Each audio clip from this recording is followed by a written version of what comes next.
The universe is immaterial, mental and spiritual. Live and enjoy. This is a quote by Richard Conn Henry. It was published in 2005 in a scientific journal called Nature. Let's listen to the quote again. The universe is immaterial, mental and spiritual. Live and enjoy. The title of this, I'm going to put a link to this below. The title of this article was called The Mental Universe. A simple AI explanation that came up online says that the quote from the article titled The Mental Universe, written by physicist Richard Conn Henry, published in the scientific journal Nature, it's a prestigious journal, it essentially suggests that the universe is not made up of physical matter, but is instead a mental and spiritual construct, encouraging people to appreciate life and enjoy their existence. Now, I like science. I'm not qualified to talk about science or anything like that. But it seems to me that this is catching up to a lot of the spiritual teachings that I've been studying for many years now. My name is Elizabeth Cermak, by the way. I'm a psychotherapist, coach, here to talk about living our lives more in freedom and joy and less in fear and guilt and anger. And I got Prudence with me today. She was like begging to get on my lap. She was barking at me. So her legs, I took her to the vet the other day. Her legs are kind of hurting. She's on an anti-inflammatory. So I think she just wants to be in the video today. Anyway, okay, so The Universe is Immaterial, Mental and Spiritual. Live and Enjoy by Richard Conn Henry. So in this video, I'm going to be talking about examples from my own life. I have like 5 examples of why I know this is true, that the universe is immaterial. The universe is malleable, right? And there's so many different ways of saying this. So and once you start coming up with ideas for things, it's like that video I did with Amy where we talked from Illuminating Joy, where we were like talking about winning raffles, and then we were both remembering more and more things that we had won. It's like the more I had memories of why I know this is true, that the inner creates the outer, the more memories I was coming up with. So I have like 5 memories to talk about in this video. Hopefully we get to them all. Okay, so let's talk about this Nobel Prize that was given in 2022. I'm looking at my notes as you guys can see. So the Nobel Prize that was given in 2022, this was John Clauser, Alan Aspect. I'm gonna put links to this below because I'm sure I'm not pronouncing the names right. And Anton Zeilinger won the 2022 Nobel Prize in Physics for proving that the universe is not locally real. This sounds familiar too. A Course in Miracles, the whole summary of A Course in Miracles says, nothing real can be threatened and nothing unreal exists. Herein lies the peace of God. It seems that some of these scientists are catching up to what some of the spiritual mystics have been saying all along. So the universe is not locally real, and the physics Nobel Prize winners proved it with elegant experiments with entangled light Okay, so the 2022 Nobel Prize given in physics proving that the universe is not locally real. Their experiments with entangled photons established that Bell inequalities are violated. You could read more about that. I'll put the link below to that as well. This was in the scientific journal, let's see, Scientific American.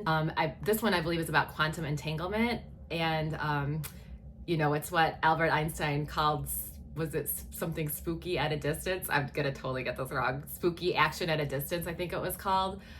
So, the world's kind of strange right now, and I really feel like it's because this is all catching up to us. And, science there's a lot of things that like physics have been based on that I think is going to have to be questioned and is being questioned, right? Okay, but I'm not going to get into the science part of it because I'm not a scientist. I am more into the spiritual side of it, but I've always felt that science and spirituality were going to be the same someday. Okay, or they can make each other grow. Okay, so all of this is really just another way of saying that what other creators say, like Amy from Illuminating Joy, circumstances don't matter.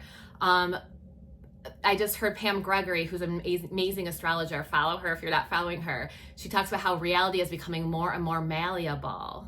The Kabbalion says the universe is mental. A Course in Miracles, I just literally read A Course in Miracles, a lesson when it says the inner causes the outer. The mind is the effect. The mind is the cause. The world is the effect. Okay, nothing real can be threatened. Nothing unreal exists. Herein lies the peace of God. It comes from us. It comes from us. It's really kind of, it is kind of spooky, as Einstein said. Okay, so In this video, I have 5 examples in my own life of why I know this is true. I really feel like I was laying in bed the other night. I tend to come up with video ideas when I'm laying in bed, and this one was about packing. It was about an experience I had packing that tells me that I know this is true, so I'll tell you about it. I know that the inner creates the outer, and I really feel like life is about kind of balancing this. I believe this idea that we are in this illusion, that we came here, and in order to take it seriously, we had to forget. We had to forget that we are more than this, right? So that's what makes it real. So we forget, we go in and out of it. That's why like videos like this are helpful, listening to spiritual things are helpful, going to church, whatever you do is helpful because it reminds us who we truly are. And then we go into the world and then we forget for a while.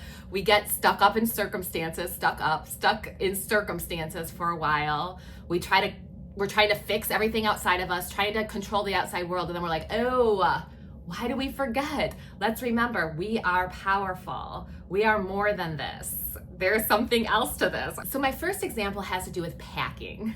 Okay, so I like clothes. I like to have options when I pack. I tend to overpack, and then I find it stressful because I brought too much stuff. So there's like a balance here, right, with me and packing. And the first time my husband and I went to Las Vegas after we got married, I think I had a full suitcase of shoes, and it just got to be outrageous. I want to start simplifying how I pack. I swear this has to do with the universe, with the inner creating the outer, okay? And why circumstances don't matter, why this is all temporary. Don't get connected, don't get attached. You know, the last video I did about accepting the present moment, and I said the word acceptance has limits, like language has limits. As Eckhart Tolle says, everything is just a pointer to something. And, you know, language kind of, A Course in Miracles says this too, it creates duality, you know, so it can trigger people because it means different things to different people. Anyway, so in that video, I talk about accepting the present moment, you know, but it's acceptance without attachment. I didn't say that. It's acceptance without attachment. You don't have to be attached to it. Okay, so back to my packing example. So one time, my husband and I we were going on a trip, and I had to teach at the school that night. I was teaching in a counseling program, master's program, and I didn't have a lot of time to pack. And I was like, you know what? I'm getting this manifestation thing. Like, I was trying to repeat things I had done in the past that I knew were working. And I was like, wait a minute, I pack perfectly. So we're getting ready to go on this trip. I had to go teach. I didn't have any time to pack. I just threw things in a bag, right? And all my manifestation, I was getting the whole manifestation thing. Like I said, I was trying to repeat something that I had done in the past. And I was like, no, I'm driving to teach that night. And I'm like, I packed perfectly. It's done. Everything is perfect. Everything is perfect now. And I just felt that, right? And so I taught that night, and we drove to Wisconsin, and I got there and I was like, oh my God, I brought like nothing. I really brought like nothing. What I think something that I brought was like dirty, you know? And I woke up and I'm like, no, it doesn't matter. This doesn't matter. What I am seeing in my suitcase right now, it doesn't matter. I didn't have the verbiage to say circumstances don't matter, but that's what I felt. It doesn't matter. I have the perfect thing to wear tomorrow. We were going to a concert the next day. And lo and behold, the next day came, and it was like cute things were coming out of my suitcase. Okay, I found a cute outfit to wear. Everything was perfect. We had a perfect time. It was perfect. Okay, so that's the example that I was just thinking of when I'm laying in bed. I'm like, I have to make a video about this to remember, because I forget that we don't have to control everything on the outside. We don't have to overly plan. It's perfect. I'm not saying don't plan or don't pack, but practice. You know, if you don't have time, or if things aren't as perfectly as you think they should be, practice. It's perfect. Everything's perfect. Telling yourself that, and see what comes.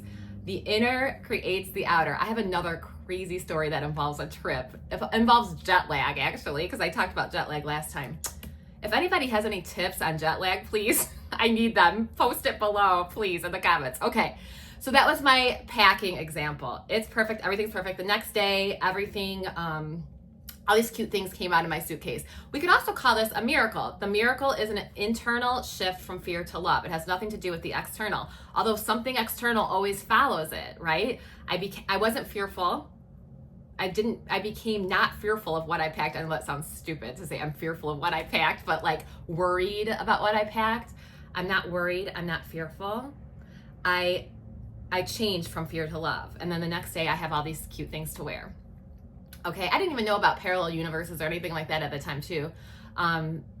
So let's put that in there. Okay, so that's my packing example. My next example involves jet lag and a trip to Hawaii that we went on this year. My husband and I went in May in 2024 to Hawaii for the first time. I was very excited. I wasn't expecting the trip to be so long and that for me to have such horrible jet lag. So jet lag, I don't know. I feel like this should be like a something in the DSM. Can we put this in the DSM? Like jet lag anxiety disorder. I have like a jet lag delusional anxiety disorder, I swear.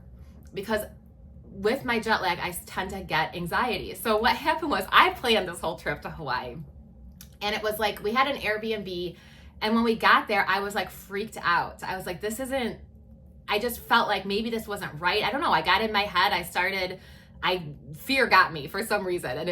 And I know it had to do with the jet lag. Okay. And I knew I was thinking crazy. Like I could tell it wasn't right, but I wasn't, again, it had me and I wasn't able to change it. Usually it takes me like 12 hours. Like if I can sleep, or if I can get there and sleep for a couple hours, I'm better. But I couldn't even get to sleep there this time. So we got there and it just felt like everything was bad. Okay. And it's so weird because I woke up the next day and everything was so beautiful. But yeah, so I was focusing on all the negative, and we even went to the beach. I mean, I shouldn't say, it wasn't like I was miserable and everybody knew it. It was like very inward, like I was trying to have a good time. So we went to the beach. It was pretty and everything. I'm like, oh my God. We saw these like, I like to have my beach chair and my beach umbrella, and I wasn't seeing a lot of that. I think it was like super, super expensive to rent them. And then, I don't know, I was in my head about all of it. And then we went back to our Airbnb and we went and my husband's like, well, maybe they have umbrellas and chairs at our Airbnb. And I'm like, no, they don't. So we go and we look on the patio of the Airbnb and nothing was there. And, you know, I was in this like, just thinking I did a bad job planning this trip. I don't know, it's my first trip to Hawaii. First of all, it's our first trip to Hawaii. I want to have an amazing time. And I had planned it for so long that sometimes it's like you put too much emphasis on it, right? Because it needed to be so great and it felt like it wasn't going to be. And I knew what I was doing, and I knew to think differently, and I knew to ask for a different perspective. So I went to sleep that night and I did ask for a miracle. I had a hard time sleeping. I started having super horrible anxiety in my sleep about random things I can't even remember. But I asked for a change in perception from fear to love, and I woke up that morning feeling very differently. So I woke up that morning feeling very different, feeling differently. And I was like, wow, I looked out our Airbnb like window. I'm like, oh, this is really nice. My husband's like, this is paradise, you know? I'm like, oh yeah, no, this is good. I'm glad we did this. And so then I go out on the balcony and there's an umbrella and chairs there for us.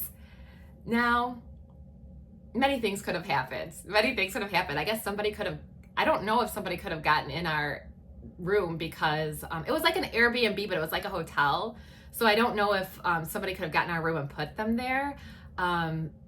Maybe they were there and we didn't see them the night before. Because you know when you are determined to be miserable, when you are determined that things are bad, you're not going to see the things that are going to make life better, right? I was determined that night that things were bad, so I wasn't going to see those things. So did we wake up in another universe where they're there? Did I shift from fear to love? I don't know. But we woke up and we had a great trip. So this is another thing. The inner creates the outer. If the outer is looking bad, go within. Okay, so that's another example. Hawaii. So there are 2 trip examples. I have 2 more that are really good. Okay.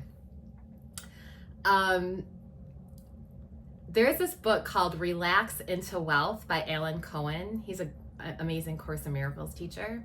And I was reading this book, right? I didn't even read the whole book. I read like the first chapter or something. And this might have even been in the foreword. And he was talking about how he went on a plane. He was going to go on a flight and his flight was canceled and or like delayed or something. right?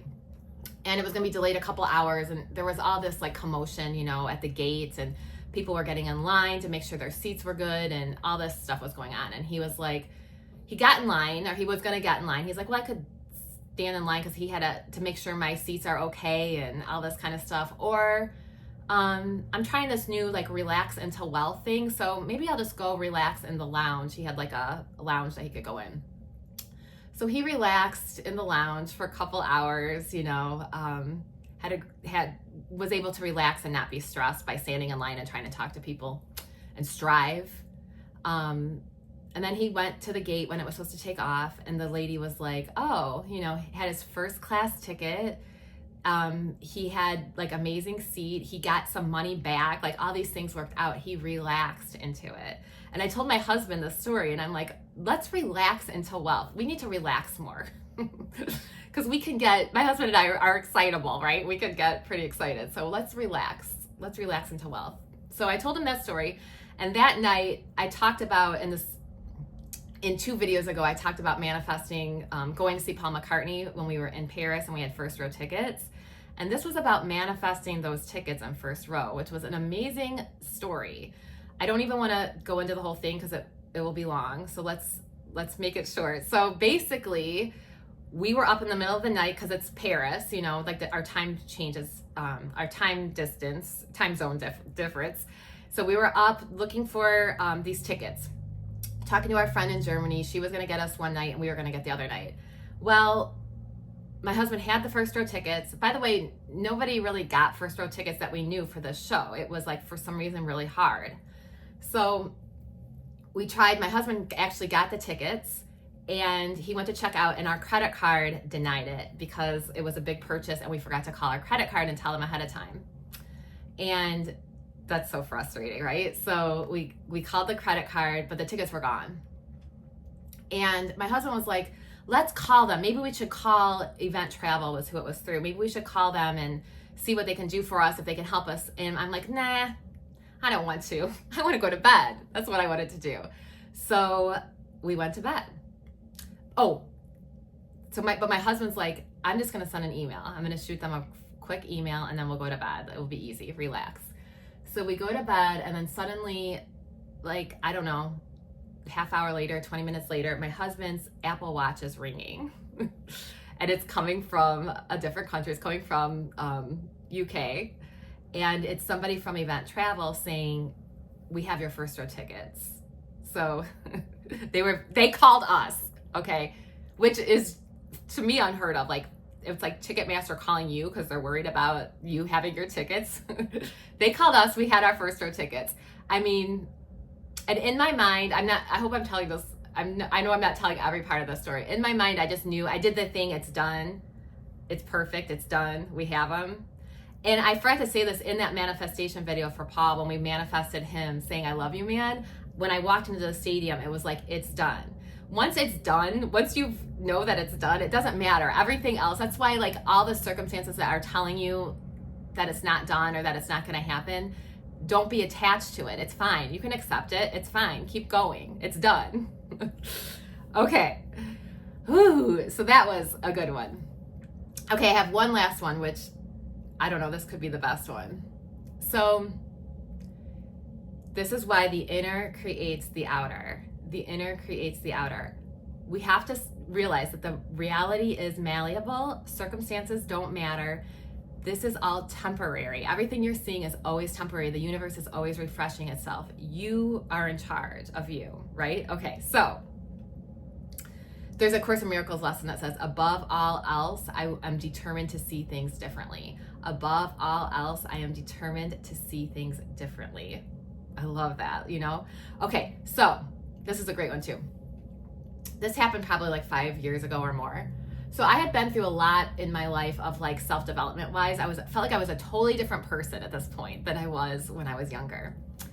And I went to a party where two of my best friends that I grew up with, who were older than me, were at the party. And the three of us were talking. We're in this circle talking, and I found this old energy coming from all of this interaction with the three of us. And So I felt this old energy, and what the energy was is that it felt like people weren't listening to me. It felt like what I said was kind of a joke, like I was kind of ignored. I think being the youngest my whole life, I've been the youngest in almost most situations. I'm 12 and 13 years younger than my brother. All my friends growing up were older than me. So there's this thing that tends to come from me where it's like I'm not taken seriously. That's like one of my limiting beliefs. I'm not taken seriously. People don't hear me or see me or take me seriously. Okay, so it felt like the two of them were talking and totally like ignoring me. This is how it used to feel when I was young. And I was like, this is so weird because I have changed. Why is this still happening? So I excused myself and I went to the bathroom. And I got myself like under control. And I looked in the mirror and I said, that isn't you anymore. That isn't you anymore. You are different. That isn't you. And I embodied the difference. I didn't have words, I didn't have affirmations. I'm more of a feeling person. Affirmations can add to things for me, but I feel it, you know? So I embodied the different person that I was. And then what happened was I went back out to talk to my friends, fully expecting it to be the same, but it didn't matter. So it didn't matter because I knew I had changed. It was in me. I knew. If they didn't know, if that was on them, like if however they treated me at that point was on them, because I knew I had changed. So I went back to the conversation fully expecting it to be exactly the same. I expected to be ignored and it to be the same, and I just wasn't gonna care. But guess what? I went back to the conversation. It was an energy that I had never experienced with them before. They looked at me, they listened, they asked me questions. It seemed like they cared, like it was like a completely different experience that I was having. And that was because I had embodied it without needing anything on the outside. It is not permanent, anything in this world. It is not permanent, right? Embrace impermanence. It's okay. What that means, it's malleable, right? Reality is malleable, and I really do believe it's becoming more. Are you guys experiencing that it's becoming more and more? So this whole video is a reminder. The inner creates the outer. This is never about blame. Do I totally 100% understand this in every circumstance of my life? No. So play with this. Play with this. Have fun with this. The universe is immaterial, mental and spiritual. Live and enjoy. Play with it. Don't take it so seriously, but notice, like, there have been so many things where I've noticed, like, I am creating this.